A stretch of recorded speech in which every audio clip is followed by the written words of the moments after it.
I just want to say, the Taoiseach gave a statement there about 5 minutes ago to the people of Ireland. I have to say from the bottom of my heart, well done Leo Varadkar, and that's the first time I'm ever going to say it, and he's doing very well in this time of crisis. I'm sure everybody would agree with me. What he said today would ring the earbells of so many people in this country. He has said, the truth, what's going to happen, and he has talked about it very honestly and very openly.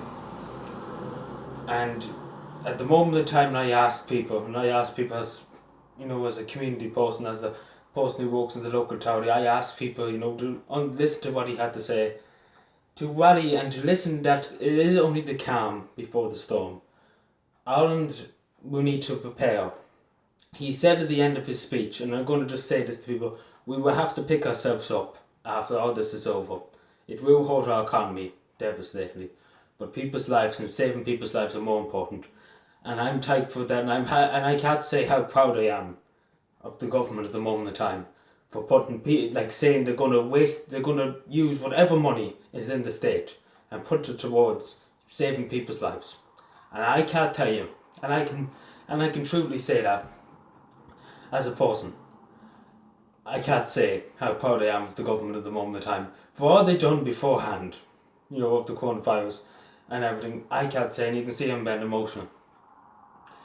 But, they have proved me wrong for many times, and they've proved me wrong. They've showed huge strength in addressing this, and especially if him going on national telly and saying to the people of Ireland, the truth, that it is going to be only the calm before the storm. We have to prepare, and everybody in Ireland has to prepare. Because we all need to work together, and that's the word that has to get out there. We all need to listen to the government, we all need to acknowledge what's happening. And we all need to show huge respect to the people who are on the front lines, and the people who are making huge sacrifices for our country at the moment in time. And we pray and we hope, and we take our hats off to them for the brave work they're doing, day in, day out, for this service of this great country. It will be hard. It will be devastating for this country. But by God, as Leo Varadkar said, we get through this. As a country and as a people. Because together we are strong. And I'm offering my full support to the Irish government and to the Fine Gael government. I'm offering my full support and my full understanding as a political activist, and I will work with the government until this virus is gone off these shores.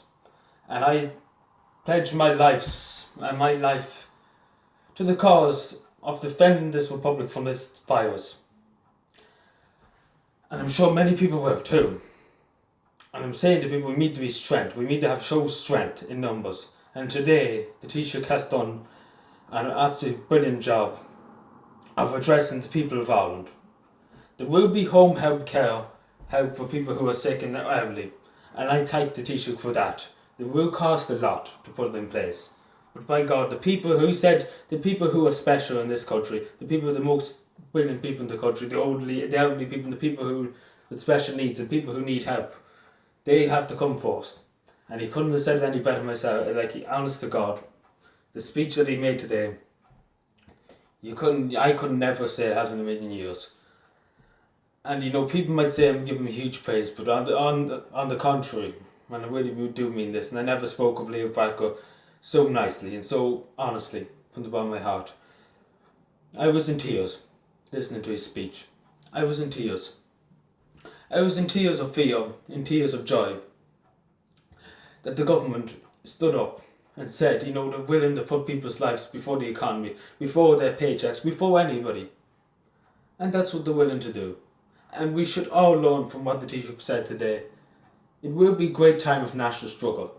But I'm saying this to everybody as a person who works in the local, as a political activist, we need everybody to work with us. We need all hands on deck in our health service, in our across the state. Every essential service must keep running to keep this country alive, to keep this country going. And we all must work together. It is the calm before the storm. It will hurt the economy. But as the Taoiseach said, and I keep saying it because it keeps ringing into my head, We will get through this as a country and as a people. And today, with all the videos on Facebook and around the internet showing St. Patrick's Day parades in their front gardens from inside the houses, it shows that the Irish people are willing to fight this no matter what happens to us.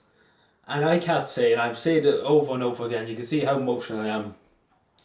You know, I haven't been more proud of a government of Ireland in my years of being a political activist. And I'm saying to everybody now, if you hated the Irish government beforehand, if you hated the Fine Gael government, we need your support more than ever now. And we need everybody to get behind, no matter what party you support. Everybody must rally behind the flag and strike against this virus. And we all need to work together. We all need to be strong in our communities and in our counties and in our country. And we all must do our part to fight this virus and to do whatever's necessary in our human ability to fight this virus and to get this country back on the rails. And it might take months, it might take into summer, as Leo Franco said, but by God, this country can get through it. And I'm saying to people, be ready, because the fight is coming, and we're ready for it. Ireland is standing strong, and the Irish people will stand stronger. And I said it many times, the fighting Irish spirit is alive. Patriotism should rise through this country, and national pride should take its place. Because now it's a national emergency. It's a national crisis. And everybody must play their part, young or old. People may wish they want to go back to school now, as the teacher said. You might be a bit bored. But I'm appealing to young people to do your best to help your old people in your area. We all must do our part. And I will do my part in helping the government, no matter the cost, to my life or to my health or to anything. I'm going to put the country first, and I'm going to do whatever I can in raising awareness of the virus, keep spreading information from the government of Ireland, and I will do whatever I can. And if I have to go out and work 25 hours daily, 24 hours to power hose streets, to detect streets, I will do that. If the government of Ireland asks me and ask for volunteers to do that, I'm going to be the first one out. And I'm saying that to the government too. I'm 110%. Never before I was behind the government so fiercely, but I'm 110% behind this government at the moment in time. And I call on every Irish man and woman of Irish descent on this island to stand with us, to stand with the government of Ireland at the moment in time. And let's show the world that Ireland, in times of crisis, can stand together and stand united. And I say to the Taoiseach again, I can repeat it and repeat it 100 times, his words were amazing. What he said today. And everybody would probably say this is a different person talking. But honest to God, it's put in the fight in me that we can fight this. And it's put in the ability that there's no fear greater than what we have to do. Because what we have to do, we have a huge task ahead of us. But by God, we will get through it. As a nation and as a people. And I say to people, if you haven't watched the speech, my God, go off this video right now and watch that speech. Because it may go down in the history books. We might be going down in the history books now as the 1 year in history, the St. Patrick's Day parade didn't go on ahead, but the one time and the one nation in the world that stood united was the Republic of Ireland in the world's greatest time of need. So thank you.